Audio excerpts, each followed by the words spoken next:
অন্তর্বর্তীকালীন সরকার আমাদের দেশকে আমেরিকার কাছে বিক্রি করে দেওয়ার ষড়যন্ত্র করছে। পৃথিবীর ব্যর্থ যত সংগঠন আছে তার ভিতর অন্যতম হল জাতিসংঘ।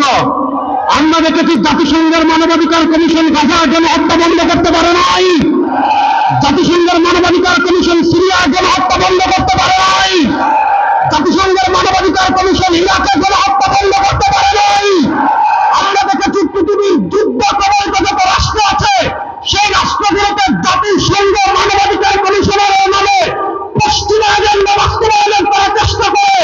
ইন্টারিম গভর্নমেন্ট আমরা স্পষ্ট ভাষায় বলতে চাই, বাংলাদেশে যদি জাতিসংঘের মানবাধিকারের কার্যালয়ের নামে পশ্চিমা এজেন্ডা বাস্তবায়ন করা হবে যুদ্ধ হবে। ইসলামী যুব আন্দোলনের কারণ আবার যুদ্ধ করার জন্য পশ্চিমা চলা নয়। আমরা স্পষ্ট ভাষায় বলি, আমরা ভারতের যেমন দালালি করি না, আমেরিকার দালালি করব। আপনারা দেখেন পৃথিবীর যে সকল রাষ্ট্রে জাতিসংঘের মানবাধিকারের কার্যালয় আছে সে সব রাষ্ট্রের দিকে তাকালে দেখবেন সেই সব রাষ্ট্র হয় যুদ্ধ কবলিত অথবা একদম দরিদ্র সীমার নিচে। আমরা জানি বাংলাদেশে এখন কোনো যুদ্ধ হচ্ছে না, বাংলাদেশকে আমরা ফেসিবাদ মুক্ত করেছি, আমরা ফেসিবাদ মুক্ত করেছি, আমরা আমাদের দেশ করব। জাতিসংঘের মানবাধিকার কার্যালয় নামে ইসলাম বিরোধী কোনো ষড়যন্ত্র যদি করা হয় শেখ হাসিনাও থাকতে পারে না, আপনারাও পারবেন না। 2 নম্বর আরেকটা কথা বলবো, শুনেন, যুবকরা ভালো করে শুনেন।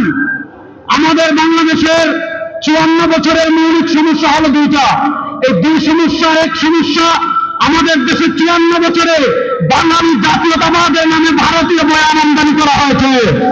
আমাদের দেশের আরেকটা মৌলিক সমস্যা হলো আমাদের দেশের ধর্ম নিরপেক্ষতার নামে কাঠামোগত ইসলাম বিদ্বেষ চাষ করা হয়েছে।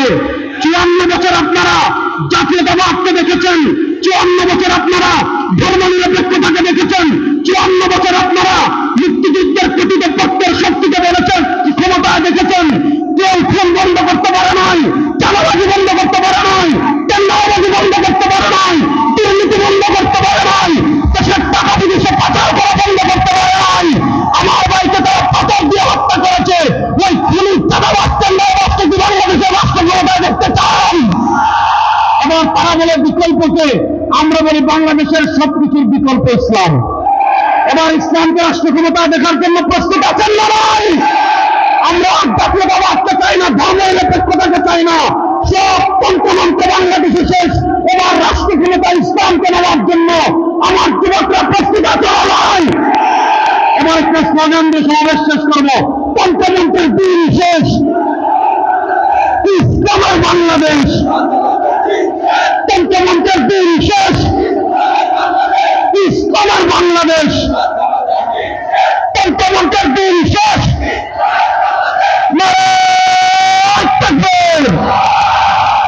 সবাইকে ধন্যবাদ। আসসালামু আলাইকুম।